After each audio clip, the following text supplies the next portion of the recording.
Hey y'all, welcome back to Just Jamming, your Awkward Big Sister podcast. Today, first I'm gonna start off. This is gonna be a little heavy. This is gonna be a disclaimer for a trigger warning for anything concerning abuse, concerning neglect, concerning those types of conversations. So if that's triggering for you, I may advise for you not to watch this week's episodes today, which is Monday and then Fridays, because I'm going to get a little bit more personal, a little bit deeper into my story. And I want to be transparent with you guys, but I also want to be cognizant that some people are on a healing journey, which inner healing and deliverance, grief counseling is what I'm called to be and what I'm also working on secularly and spiritually. So I am going to be clinically a social worker and licensed in those things. That's what I'm going to school for now. And spiritually, I just feel like that's what God has called me to do. So I want to be transparent with you guys about my story, about my walk, and this week is going to be about like foster care, abuse to some extent. I'm going to try to keep it a little light, but I know that that's a really deep subject matter. But foster care, abuse, neglect to a certain extent. Uh, but anyhow, and also the Orphan Spirit, which, like I said, this channel is going to be real world, real life, real conversations. I'm your big sister or auntie if I'm about to be 30. Like I told y'all, actually, I'm about to be 30 in 3 weeks now, y'all. It's getting close. Anyway, or auntie if I'm too old to be your big sister. That's okay. Um, but I just want to be candid with you guys that that's what I'm going to talk about. So let's just get right on into it. Um, when I was 9, my mom passed away. I was 7, I believe, when she put us into foster care because she was an epileptic, which means she had seizures, which means she could not hold a job. So because she could not hold a job, we didn't have a stable home. And just in my adult life, looking back, I know that it is said to be a form of neglect, but knowing the relationship that my mother had with my brothers and I, she never neglected us. She went times not eating so that we all three could eat. Um, she always made sure that we were indoors somewhere. We never lived outside on the streets or anything. We lived in motels, we lived at other people's houses, but we never lived on the streets. So, we were homeless. We were indeed homeless. We didn't have our own apartment. We didn't have a keys to nothing. We were living at other people's homes. So yes, we were indeed homeless, but we never lived on the streets, and she never let us go a day hungry. So for me, she didn't neglect us. Even though I understand what neglect is, what it's considered, she never left us alone. And she never left us without food, clothing, and a roof over our head to some extent, whether that was a motel, whether that was a friend's house, whatever. Um, so my brothers and I, we all grew up in Georgia. So we didn't come to Illinois till like I said, I was 7. I believe my oldest brother was 8 or 9, and my youngest brother was 5. So, my oldest brother is just a year older than me, and my youngest brother is 2 years younger than me.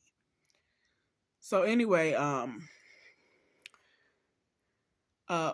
we, the foster care or social workers of that time, through our school, they kept being called because they're like, why are these kids coming in looking like this, or why are these kids coming in looking like that? So ultimately, my mother made the decision to give us up to foster care, which nothing she could do. This was 2 years before she had passed away. So I was 7 at this time. Um, it was nothing that she could do. She was like, I can't keep a job because obviously she could have a seizure at any time. So she couldn't keep a job.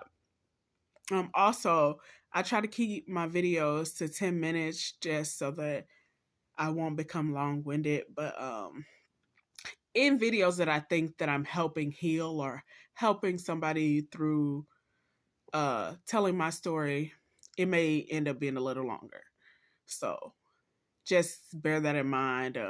If you don't want to watch long videos, then like I said, you can skip this week. That's fine. I appreciate every watch I get. Um, Anyhow, she gave us up and we are in foster care. And I understand that there are amazing foster homes, and I understand that there are amazing adoptive homes. My brothers and I did not experience that. I'm so sorry.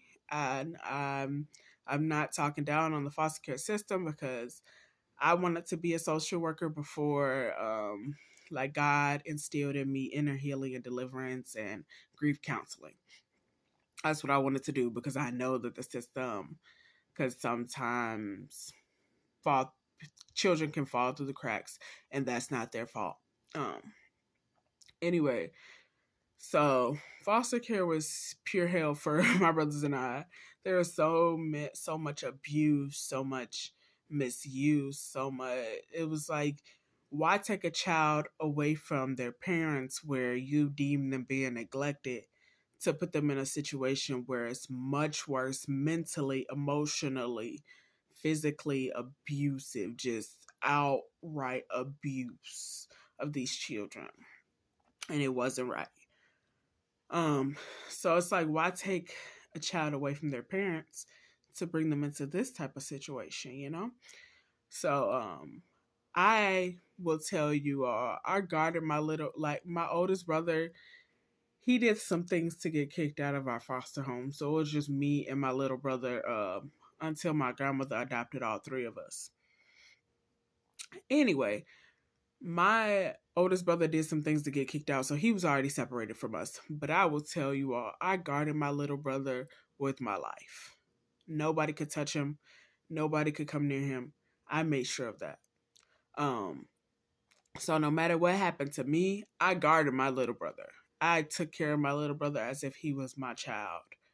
Um, so I made sure that my little brother, he may still have some trauma of his own, but as far as any type of abuse or anything of that nature, I made sure that nobody did nothing to him. So anyhow, we were in foster care for 2 years, and then during those 2 years, just horrible, just seeing other kids being abused, and it's just like, we're kids ourselves, so there's nothing we could really do about it. Um, my grandmother adopted us. She had been going through that process for a while. She had to go to court and all of these things, and she eventually adopted us. So, after she adopted us, you know, we definitely had a stable home and all those things. We had a stable life, food, clothes, whatever we needed. We had a stable life. Um, Anyhow, a lot of times when you're very young and you suffer abuse or you suffer trauma emotionally, mentally, physically, that sticks with you. And that's why, you know, there's the term childhood trauma. Um, in that, spiritually, you are also being attacked because once you suffer that trauma, it kind of becomes an open door. And I know that that seems unfair because it's nothing that you've done to warrant that or to bring that onto you. And it's true. And I will 100% tell you right now, there is nothing that you have done that warranted you being abused in any way, shape, or form. Nothing that you have done as a child to warrant you being abused. Nothing. Anyway, so those become open doors, and you may not understand it and you may not know it, but spiritually, you become attacked. So it's like those doors get opened, and then you don't understand why you feel ways in certain situations, or you think thoughts that are not your thoughts but are like maybe hurt thoughts to harm yourself or things of that nature, because those demons have gained that open door, or those unclean spirits have gained that open door through you being abused, through you being neglected, through you being, because most everything starts with your childhood. Because, and biblically even, it says train up a child in the way that they should go. Most everything starts with your childhood, because that's what is cultivating you.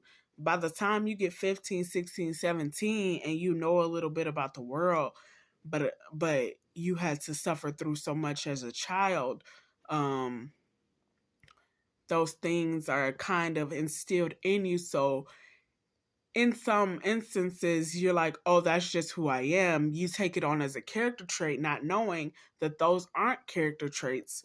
Those are unclean spirits that have attached themselves to you, and you just become a way where you don't may not trust people. Like, oh, I don't trust people. That's just who I am. Or, oh, nothing good ever happens to me. That's just the life that I live. Because those unclean spirits, and one of the big ones that attaches is an orphan spirit. And an orphan spirit is just like, you feel like you don't belong, you feel like no one loves you, you feel like, no one cares, or you feel like I'm always angry. And there's so many things that are attached to that. And it's definitely not your fault, but the healing journey has to be yours, because if you don't take it on for yourself, nobody else can.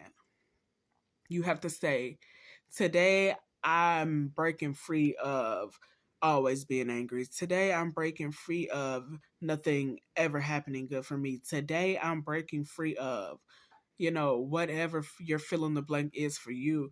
But you have to stand firm on those things. You have to stand firm and say, not today. No, it's done and it's over with. And having, for me, like, all the things that I've been through, having a relationship with God has been the guiding light. And I say, and I put that out there, relationship with God is first, and then seek counsel second, seek accountability and mentorship third. Those are like my firm foundations of what I stand on.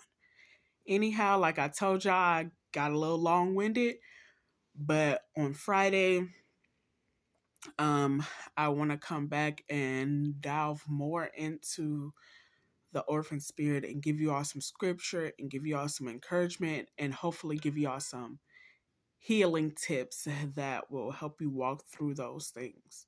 But again, you have to keep in your mind, these things are not my fault, but my goals are to heal. My goals are to be the best version of myself that I could ever be.